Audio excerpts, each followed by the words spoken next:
நம்மள பல பேருக்கு ஒரு 5ல இருந்து 10 நிமிஷம் தொடர்ந்து நடக்கணும் அப்படின்னா, அது பெரிய விஷயமா இருக்கும்.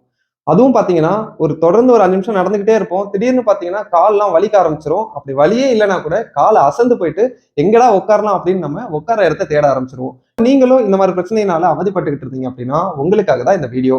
அதே மாரி இந்த ப்ராப்ளம் நீங்க ஃபேஸ் பண்ணிட்டு இருந்தீங்கன்னா, அத எப்படி சரி பண்ணலாம் அப்படின்றதுக்கான எக்ஸர்சைஸஸையும் நான் இந்த வீடியோல சொல்றேன். இந்த வீடியோவ உங்களுக்கு சொல்லிக்கிட்டு இருக்கேன். நான் பிசியோதெரபிஸ்ட் அரவிந்த். வாங்க வீடியோக்குள்ள போகலாம். உங்களுக்கு தேவையான திங்ஸ் நீங்க வாங்குறதுக்கு கூட பக்கத்துல இருக்க கடைக்கு போகணும் அப்படின்னா கொஞ்சம் தூரம் நடக்க வேண்டிய சுச்சுவேஷன் இருக்கும். இல்ல ஒரு பேங்க்குக்கு போகணும், இல்ல ஒரு தியேட்டருக்கு படம் பார்க்க போகணும், இல்ல பீச்சுக்கு போகணும். இந்த மாதிரி நிறைய இடத்துல நம்ம நடந்தே ஆக வேண்டிய கட்டாயம் இருக்கு. ஸோ நம்மளால நடக்க முடியாதனால நம்ம இந்த மாதிரியான இடத்துக்கு எல்லாம் போறதை நம்ம அவாய்ட் பண்ணிப்போம். அதுக்கு முக்கியமான காரணம் நம்மளோட தேய்மானமா கூட இருக்கலாம். ஸோ தேய்மானத்தினால ஜாயிண்ட் எல்லாம் ஸ்டிஃபா இருக்கும். குறிப்பா சொல்லணும்னா மூட்டு, இடுப்பு இதெல்லாம் வந்து ஸ்டிஃப் ஆக சான்ஸ் இருக்கு. அங்க இருக்க மசில்ஸ் எல்லாம் வீக்னஸ் ஆகிறதுக்கும் சான்சஸ் இருக்கு.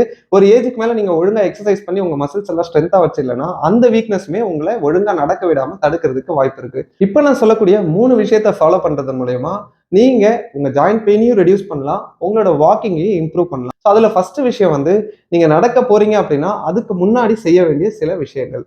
இப்போ ஃபார் எக்ஸாம்பிள் இப்போ நீங்க எங்கேயோ ஒரு ட்ரிப்புக்கு போறீங்க, ஒரு டூருக்கு போறீங்களா இருக்கலாம், இல்ல வந்து நீங்க பேங்க்குக்கு போக போறீங்க, வீட்ல இருந்து கிளம்புறீங்க அப்படின்னா அந்த கிளம்புறதுக்கு 5 மினிட்ஸ் முன்னாடி இப்ப நான் சொல்லக்கூடிய சிம்பிளான எக்ஸசைசஸ் நீங்க பண்ணீங்க அப்படின்னா உங்களோட கால்கள் வந்து நடக்கிறதுக்கு ரெடி ஆயிடும். ஸோ அதாவது இதை வந்து ஒரு வார்ம் அப் அப்படின்னு சொல்லலாம். குறிப்பா நீங்க பார்க்ல எல்லாம் இப்போ வாக்கிங் போறீங்கன்னா கூட இந்த மாதிரி வார்ம் அப் பண்ணிட்டு நடந்தீங்கன்னா உங்களோட மசில்ஸ் வந்து ரெடியா இருக்கும். நீங்க தொடர்ந்து ரொம்ப தூரம் நடக்கிறதுக்கு இது ஹெல்ப் பண்ணும். சரி வாங்க அந்த வார்ம் அப் எக்ஸசைசஸ் என்னன்றதை பார்த்துடலாம். ஃபர்ஸ்ட் வந்து ஜென்ரலாவே நம்ம கழுத்துக்கு சின்ன சின்ன மூவ்மெண்ட்ஸ் நீங்க கொடுத்துக்கோங்க. மேல கீழே ஒரு 3 முறை மேல கீழே பார்த்துக்கோங்க. அப்புறம் ரைட் லெஃப்ட் ஒரு 3 முறை சும்மா திருப்பிக்கோங்க. அப்புறம் ஷோல்டர் ரொட்டேஷன் முன்னாடி ஒரு 10 முறை, பின்னாடி ஒரு 10 முறை. நடக்கிறதுக்கு எதுக்குன்னே ஷோல்டரை ரிலாக்ஸ் பண்ணணும்னு நீங்க கேட்கலாம். பட் ஷோல்டர் மசில்ஸுமே உங்களை எரெக்டா வச்சுக்கிறதுக்கு ஒரு முக்கியமான மசில்ஸ். ஸோ அந்த மசில்ஸ்க்குமே நம்ம சின்ன சின்ன ஆக்டிவிட்டிஸ் கொடுக்கும்போது இந்த மாதிரி உள்ள வெளியில நம்ம பண்ணிக்கணும். ஸோ இந்த மாதிரி ஆக்டிவிட்டிஸ் கொடுக்கும்போது உங்க பாடி ஸ்ட்ரைட்டா இருக்கிறதுக்கு இந்த மசில்ஸ் எல்லாமே ஆக்டிவா இருந்து ஹெல்ப் பண்ணும். ஸோ அதுக்கப்புறம் நம்ம என்ன பண்ணலாம்னு பார்த்தீங்கன்னா சின்ன சின்ன spine rotation, twist and turns. நம்ம நடக்கும்போது மேடு பள்ளமான ரோட்ல நடக்கிறோம்னு வச்சுக்கோங்க. ஸோ அதுக்கேற்ற மாதிரி நம்ம பாடி அலைன் ஆகிறதுக்கு இந்த மசில்ஸ் எல்லாமே முக்கியம். ஸோ இது ஒன்று. அதுக்கப்புறம் நம்ம காலுக்கு, ஸோ காலுக்கு வந்து ஃப்ரண்ட் பேக் ஜஸ்ட் நான் திரும்பி நின்று பண்ணி காட்டுறேன். ஜஸ்ட் இப்படி ஒரு 10 முறை பண்ணிக்கோங்க. முடியலன்னா ஏதாவது செவரை பிடிச்சி இப்படி ஒரு 10 முறை.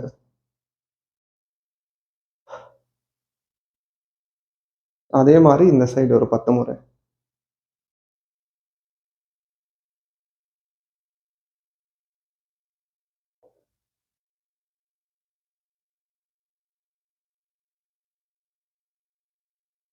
இதேதான் அதே மாதிரி சைட்ல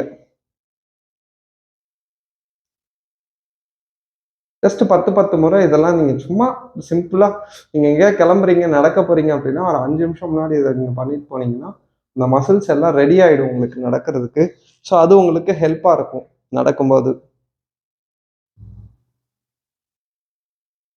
ஸோ இந்த மாதிரி 10 முறை வேகமா பண்ணிட்டு ஒரே இடத்துல மார்ச்சிங்.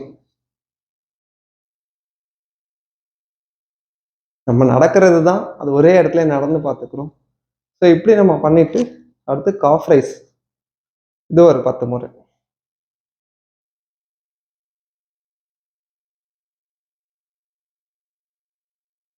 அதுக்கப்புறம் வந்து நம்மளோட பாதத்தை இப்போ காஃப் ரைஸ் பண்ண மாதிரி இந்த மாதிரி ஃபிங்கர்ஸை மேலே தூக்கணும். இது நீங்க முடியாதவங்க எதையாவது பிடிச்சிக்கிட்டு கூட பாதத்தை மேலே தூக்கலாம். இதை நீங்க பண்றதுக்கு ஒரு 2 மினிட்ஸ் போதும். எல்லா ஏஜ் குரூப்புமே இப்போ நான் சொன்ன வார்ம் அப் பண்ணலாம். செகண்ட் பாயிண்ட், நம்மளோட கோர் மசில்ஸை ஸ்ட்ரென்தன் பண்ண போறோம். இதோட முக்கியத்துவம் என்ன அப்படின்னு பார்த்தோம்னா, இந்த கோர் மசில்ஸ் வீக் ஆச்சு அப்படின்னா, கோர்னா ஒன்றும் இல்லை, நம்ம அப்டமன் இந்த பேக்கை சுற்றி இருக்கக்கூடிய மசில்ஸ். இது வீக் ஆச்சு அப்படின்னா ஆட்டோமேட்டிக்காவே நம்மளோட முதுகுல வந்து பார்த்தீங்கன்னா இப்படி குழி ஆயிடும். ஸோ இந்த குழி அதிகமாகும் போது ஆட்டோமேட்டிக்காக நம்ம பேக்ல நம்ம நடக்கும்போது அதிக அளவு லோட் போகும். ஸோ அப்போ நமக்கு பேக் பெயின் வர்றதுக்கு சான்ஸ் இருக்கு ரொம்ப தூரம் நடக்கும்போது. பேக் பெயினே வரலனா கூட ஹெவி லோட் நம்மளோட நீ ஜாயிண்ட்டுக்கும் அஃபெக்ட் பண்ணும். ஸோ அந்த டைம்ல நீ பெயின் வர்றதுக்கு சான்ஸ் இருக்கு.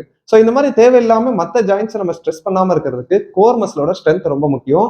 அதுக்கான ஸ்ட்ரென்த்னிங் எக்ஸசைஸ்ல ஃபர்ஸ்ட் எக்ஸசைஸ் நம்ம பார்ப்போம். ஒரு வால்ல இந்த மாதிரி சாஞ்சு நின்னுக்கோங்க.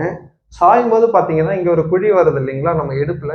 ஸோ இந்த குழி இருந்தது அப்படின்னா அந்த குழியை இப்படி பேலன்ஸ் பண்ணி ஸ்ட்ராங்காக பிடிச்சிக்கோங்க. ஸோ ஸ்ட்ராங்காக முதுக நேராக இங்கே நம்ம முதுகுக்குள்ள குழியே இல்லாத மாதிரி பிடிச்சிக்கணும். யாருங்க இப்படி இப்படி நம்ம நார்மலாக சாயும் போது இப்படி குழி இருக்கும்.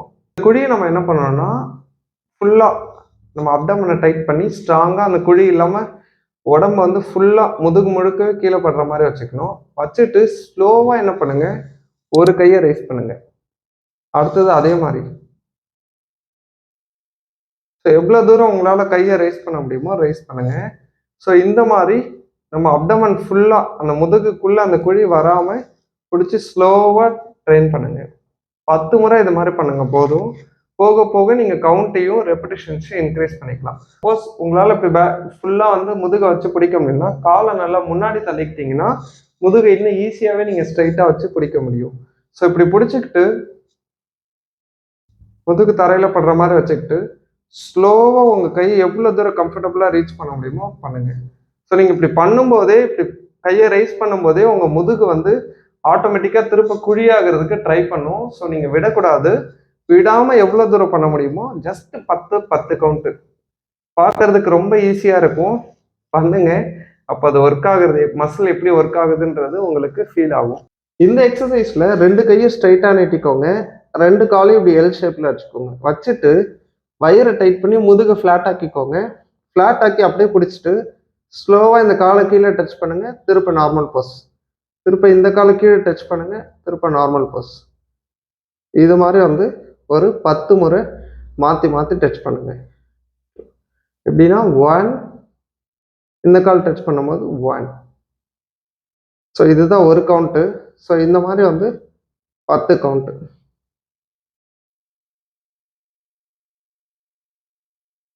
இது பண்ணும்போது உங்களுக்கு க்ரோயின்ல பெயின் வருது, இந்த ஏரியாவில் பெயின் வருது, அப்டமனில் பெயின் வந்தால் ஓகே. அதை தாண்டி இந்த க்ரோயின் ஏரியாவில் பெயின் வருது அப்படின்னா நீங்கள் இதை பண்ணாமல் கூட இருக்கலாம். ஏன்னா உங்களுக்கு ஹிப் ஃப்ளெக்ஸர் டைட்னஸ் அதிகமாக இருக்குன்னு அர்த்தம். ஸோ அந்த டைமில் இது உங்களுக்கு இன்னும் அக்ரவேட் பண்ணுறதுக்கு சான்ஸ் இருக்குது. ஸோ இது பண்ணும்போது க்ரோயின் பெயின் வந்தால் பண்ணாமல் இருக்கிறது நல்லது. ஸோ இந்த மாதிரி ஒரு 10 முறை பண்ணுங்கள். இது ஈஸியாக இருந்ததுன்னா இன்னும் நிறைய கவுண்ட்ஸ் கூட நீங்கள் பண்ணிக்கலாம். ஸோ இந்த மாதிரி செவரில் கொஞ்சம் கேப் விட்டு நின்றுக்கோங்க. கையை இப்படி நேராக வச்சு நான் இப்போ லெஃப்ட் கையை இப்போ வாலில் வச்சுருக்கேன்னா லெஃப்ட் காலை ஒரு ஸ்டெப் பின்னாடி வச்சுட்டு இந்த டேண்டம் பொசிஷன்னு சொல்லுவோம். ஒரு கால் இந்த அடிப்பிரதட்சணை பண்ணுவோம்ல அந்த பொசிஷனில் ஒரு கால் முன்னாடி ஒரு கால் பின்னாடி. ஸோ லெஃப்ட் கால் வந்து பின்னாடி வச்சுக்கோங்க. லெஃப்ட் கையில் இப்படி சாஞ்சு நின்றுக்கோங்க. இவ்வளோதான். இப்படியே வந்து உங்களால் எவ்வளோ செகண்ட்ஸ் நிற்க முடியுதோ நில்லுங்க. நீங்கள் 1 மினிட் கூட இந்த மாதிரி பொசிஷனில் நிற்கலாம். ஸோ இந்த மாதிரி ஒரு ஷோல்டர் லெவலில் கையை வச்சுக்கிட்டு ஒரு 1 மினிட், ஈஸியாக இருந்தால் 1 மினிட், கஷ்டமாக இருந்தால் 30 to 40 செகண்ட்ஸ் நின்னீங்கன்னா போதும். இல்லை உங்களுக்கு எந்த ப்ரெஷரும் தெரியலனா இன்னும் கொஞ்சம் டிஸ்டன்ஸ் அதிகப்படுத்திக்கிட்டு நல்லா சாஞ்சு இப்படி நில்லுங்க. நிற்கும்போது ஷோல்டருக்கும் கொஞ்சம் ப்ரெஷர் போகும். அதே மாதிரி உங்களோட குவாட்ரேட்டஸ் லம்போரோ மசிலுக்கும் வந்து ப்ரெஷர் போகும். இந்த மாதிரி நீங்கள் 2 சைடுக்குமே பண்ணிக்கணும். கடைசியாக நீங்கள் நடக்கிறதுக்கு முக்கியமான மசில்ஸான லெக் மசில்ஸ், உங்களோட பேக்கு, காலில் இருக்க தொடையில் இருக்க மசில்ஸ், இது எல்லாத்தையும் எப்படி ஸ்ட்ரென்தன் பண்ணலாம் அப்படின்றத இப்போ நான் சொல்கிறேன். ஸோ ஃபஸ்ட்டு வந்து ஒரு காலை தூக்கி முன்னாடி வைக்கணும். திருப்ப அதே காலையை தூக்கி பின்னாடி வைக்கணும். இந்த மாதிரி ஃப்ரண்ட் அண்ட் பேக்கில் மாறி மாறி மாறி ஒரே காலையை முன்னாடி தூக்கி வைக்கணும். இருங்க நான் சைடு வியூவில் பண்ணி காட்டுறேன். இங்கே பாருங்கள், ஃப்ரண்ட்டில் ஒரு ஸ்டெப் வைக்கிறோம், அதே காலையை தூக்கி பின்னாடி ஒரு ஸ்டெப் வைக்கிறோம்.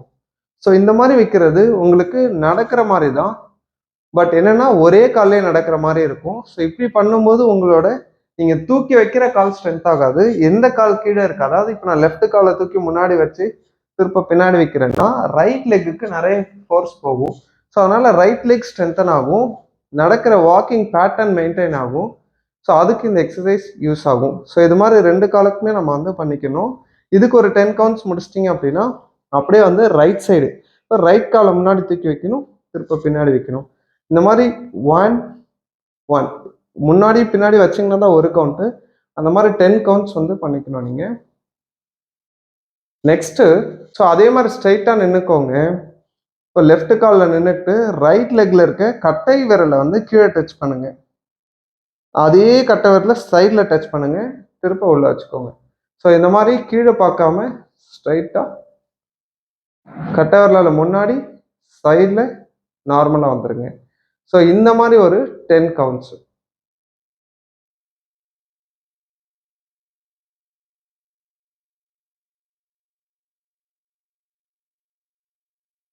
இது உங்களோட பேலன்ஸ்க்கு ரொம்ப ஹெல்ப் பண்ணும்.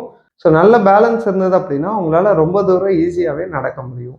ஸோ இது மாதிரி 2 காலுக்குமே 10 முறை நம்ம பண்ணிக்கணும். 1, 1, 1. ஸோ முன்னாடி டச் பண்ணிட்டு, சைடுல டச் பண்ணிட்டு இங்க வந்தீங்கன்னா 1 கவுண்ட். இந்த மாதிரி 10 கவுண்ட் 2 காலுக்கும் பண்ணிடுங்க. இப்போ என்ன பண்ணுங்க, காலை நல்லா அகலமா வச்சுக்கோங்க. ஸோ ரைட் சைடு 1, திருப்ப அகலமா வச்சுட்டு திருப்ப இந்த காலை இந்த சைடு கொண்டு வாங்க. ஸோ இந்த மாதிரி இந்த சைடு கால் வைக்கும்போது இப்படி வரீங்களா, இது 1 கவுண்ட். திருப்ப இந்த காலை இந்த பக்கம் வச்சுட்டு இப்படி வந்தீங்கன்னா 2 கவுண்ட். இந்த மாதிரி மாத்தி மாத்தி ஒரு 10 கவுண்ட். இதெல்லாம் ஈஸியா இருந்தா நீங்க 10 கவுண்ட் பண்ணிட்டு கொஞ்சம் ரெஸ்ட் எடுத்துட்டு திரும்ப ஒரு 10 கவுண்ட்ஸ் இதே எக்ஸசைஸே பண்ணலாம். அதாவது 10 கவுண்ட்ஸ் பண்ணீங்கன்னா அதை ஒரு செட் அப்படின்னு கணக்கு வச்சுக்கிட்டு 2 செட் பண்ணலாம். அதாவது 10 + 10 20 கவுண்ட்ஸ். ஸோ அடுத்தது என்னோட ஃபேவரட் எக்ஸசைஸ் சேர் ஸ்குவாட். கையை நேராக நீட்டிக்கிறோம், அப்படியே பேக்கை பின்னாடி கொண்டு போயிட்டு உட்காந்துட்டு திருப்ப அகைன் பேக்கை ஸ்ட்ரைட் பண்ணுறோம். ஸோ இது ஃபுல்லாக பேக்கை மூவ் பண்ணி போகணும், முட்டி முன்னாடி போகக்கூடாது. முட்டி முன்னாடி போகிறதுனா என்னென்னா, நீங்கள் இப்படி உட்காரும்போது முட்டியை இப்படி முன்னாடி கொண்டு போயிட்டு இப்படி உட்காருவாங்க ஒரு சிலர். ஸோ இப்படி போகும்போது முட்டி வந்து உங்கள் கட்டவரில் தாண்டி போடுச்சுன்னா முட்டி ஸ்ட்ரெயின் ஆகிடும். ஸோ முட்டியை இந்த மாதிரி கொண்டு போகாமல் முட்டி பின்னாடியே தான் இருக்கணும். கை நீட்டி நம்ம நேராக எழுந்திருக்கணும், பேக்கை ஸ்ட்ரைட் பண்ணி திருப்ப பேக்கை பின்னாடி தள்ளி உட்காரணும். ஸோ இந்த மாதிரி நீங்கள் பண்ணிக்கலாம். இந்த சேர் ஸ்குவாட் எக்ஸசைஸ் ஒரு 10 கவுண்ட்ஸ் பண்ணிக்கோங்க.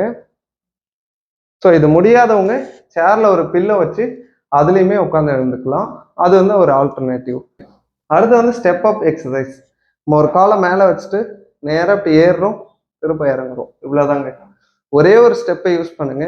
அந்த ஒரு ஸ்டெப்லேயே இப்போ லெஃப்ட் கால் நான் பண்ணிக்கிட்டு இருக்கேன். இந்த மாதிரி ஒரு 10 முறை ஏறி ஏறி இறங்குனீங்கன்னா உங்களோட காலில் இருக்கக்கூடிய மசில்ஸ் எல்லாம் ஸ்ட்ரென்தன் ஆகிடும். 10 முறைன்றது ஈஸியாக இருக்குது அப்படின்னா 15 முறை கூட நீங்கள் பண்ணிக்கலாம் ஒவ்வொரு காலுக்கும். ஏன்னா நம்ம வந்து இப்போ ரோட்ல நடக்கிறோம்னா சமமாக நம்ம வீட்டில் இருக்க மாதிரி இருக்காது. தர வந்து மேடு பள்ளமாக இருக்கும். ஸோ அதை பேலன்ஸ் பண்ணக்கூடிய மசில்ஸை ஸ்ட்ரென்தன் பண்ணுறது ரொம்ப முக்கியம். அதே சமயம் உங்கள் கால்கள் பலமாக இருந்தால் தான் நீங்கள் ஈஸியாக நடக்க முடியும். அவ்வளோதாங்க. இந்த வீடியோவில் சொல்லியிருக்க உடற்பயிற்சிகள்லாம் உங்களுக்கு பயனுள்ளதாக இருக்கும்னு நம்புறேன். ஸோ இதெல்லாம் பத்தலை, எனக்கு இன்னும் கொஞ்சம் எக்ஸசைஸ் நீங்கள் சொல்லித்தர முடியுமா அப்படின்னு கேட்டிங்கன்னா, அதுக்காகவே ஹெல்த்தி சொசைட்டி அப்படின்னு சொல்லி ஒரு ப்ரோக்ராம் ஆரம்பிச்சு நான் எல்லாருக்குமே ஆன்லைனில் ஃபிட்னஸ் கிளாஸஸ் எடுத்துகிட்டு இருக்கேன். ஸோ நீங்கள் அதில் மெம்பர் ஆகிறதுக்கு கீழே தெரிய நம்பருக்கு கால் பண்ணுங்கள். இந்த வீடியோ உங்களுக்கு பிடிச்சிருக்குன்னு நம்புறேன். இதை நீங்கள் பார்க்குறதோடு நிறுத்திடாமல் உங்கள் ஃப்ரெண்ட்ஸ் அண்ட் ஃபேமிலிக்கும் ஷேர் பண்ணி பயன்பெறுங்க. தேங்க்யூ.